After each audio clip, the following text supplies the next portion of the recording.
Alright guys, how you doing today? In this video we're going to do a quick unboxing of the Finwing Penguin 2 FPV airplane from readymaderc, and I got the almost ready to fly version here, so I just got to put it together.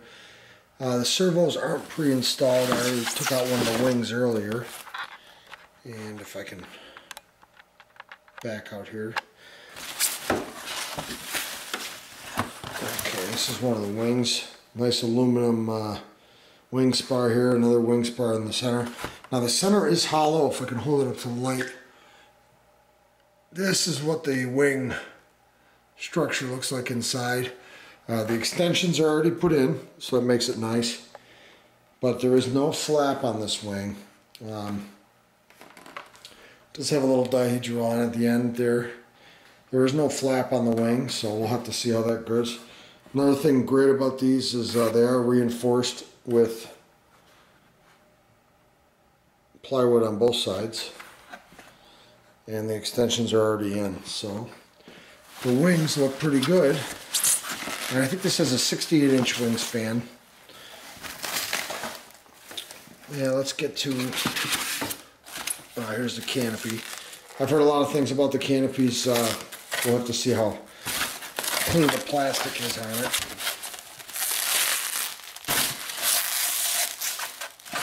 Oh yeah, it does look nice and clear. I did hear a lot of stuff about the wind on doing turns and stuff with the canopy. It does interact with the aerodynamics of the plane quite a bit because of its shape. It is really, it's sort of like bulbous, you know. But it does look pretty cool. It's got some different mounts on it. I'll have to check out what those are for and stuff. But it does look pretty, it looks crystal clear. You know, it's nice and thick. Nothing that's like really flexible in your hand. So, looks pretty good. Let's see what we got. Okay. Now, this is the horizontal stabilizer, and everything is reinforced, as you can see with plywood there, and it also has a spar in it. And I think the V1 did not have this. I'm pretty sure. You guys can correct me if I'm wrong on that, but that's one thing I did hear about people saying was I wish they had a spar in the V1 because of the flexing of the horizontal stabilizer, but this one does have it. It looks like it needs to be glued in. It's just, I think, sitting there. Yeah, it's just sitting there. So I have to glue that in. And it's packaged really well. It's got pieces over the front and the tail there.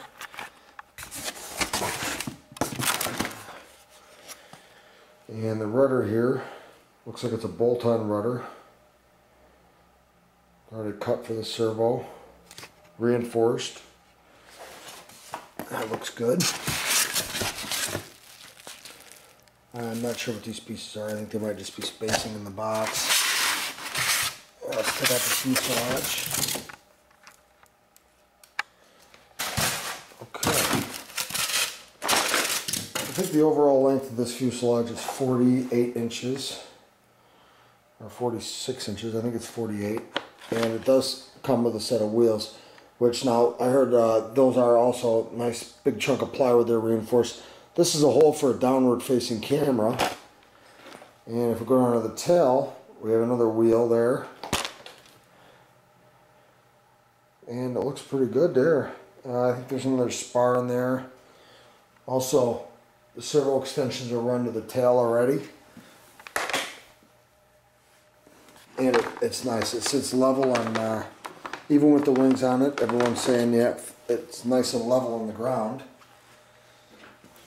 So let's see what kind of room we have inside. If I can hold my screwdriver.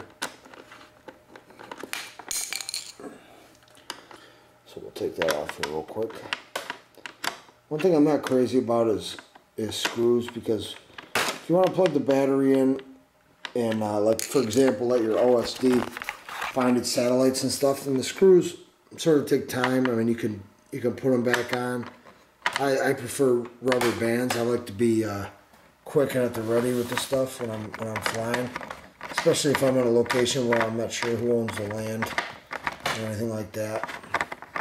Alright, the canopy comes off after 2 screws that are like extremely long. And inside I think we have our motor here and our servos and the prop. And look at that, nice plywood surface. It's on the styrofoam, it's not like suspended in the air. I'm not sure what's in here.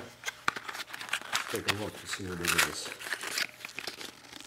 Oh, it's our epoxy, which, as usual in my case, has gone all over the box. That's alright. We have some 5-minute epoxy here we'll be using. Okay, so this is it. This is the canopy, and you can see the fuselage, and you can see that it's split, so it's going to have to come apart and be glued together. And there's a camera hole there. I know there's a cover somewhere in here for that hole. It's a plywood cover that goes in this section here. So you can cover that hole up if you want.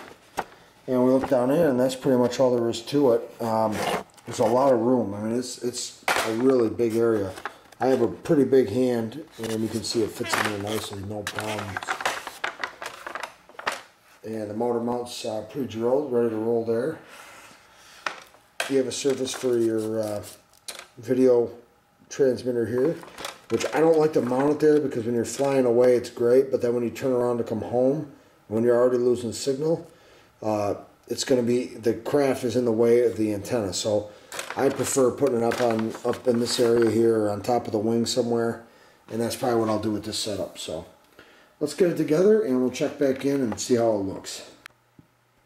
Alright, we got everything unpacked, and I'm looking at the instruction manual here, and I'll tell you what, it's a really nice manual. Nice photographs that show you everything. English descriptions, which are very important. And I did make one mistake. I did say that this back end was for the transmitter, but they do have it for the GPS here, for the on-screen display or your autopilot system. I think that's a great idea, or a great feature there. And I'm going to be sure to set the plane up just this way here. It's great. It's got nice features. It talks about the CG and how to adjust it, where it should be at 3.35 inches or 85 millimeters, and moving it fore or aft. And we'll look through it here. It shows exactly how you mount your control horns, how the fuselage is split, and the way it should come together. Motor mount holes, and depending on the motor you got. With this setup, I got the 2815, which is a little bit bigger. You can also run a 4S battery. It comes with a 60 amp LiPo, so, or speed controller, so I can do a 4S system on this.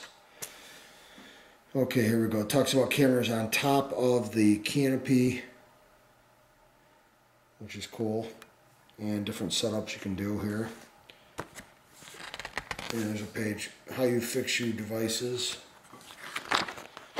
so you can sort of know what that means. And gives you some advice on how to fly, different camera features here for inside. And it gives you a breakdown of the plane at the end. So we're going to get her together here, and we'll do another video showing you the finished setup. Okay guys, I got the Penguin together, and it's just about ready for its first flight. The only thing I have to do is, I'm waiting on a pan and tilt for the GoPro and FPV camera. I don't think I'm going to fly with this. I've heard good and bad, but I know from experience that there's glare inside of that thing. So I'm going to have my pan and tilt for my GoPro on this plate here, and show you guys what kind of equipment I'm running. This is a 4S 5000. I have a 60 amp ESC. This is the FY31AP and the Hornet OSD by FireTech. So it's going to have return to home and everything. I have to just organize this a little bit. I have to get a new GPS. I do have to get a new GPS for the FireTech. It's shot. I even tried replacing the battery on the inside, and it still doesn't work, so I did order a new GPS. I'm going to run a 3-cell 1000 mAh for my video system, and this is a Lawmate 1 watt with a ultra beam on it. And I ran the elevator servo, the cable up top, so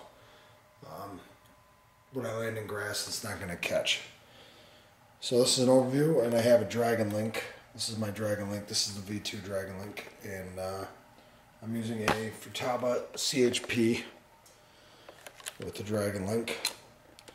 So this is a quick overview after getting it all together and set up, and we're ready for its first flight.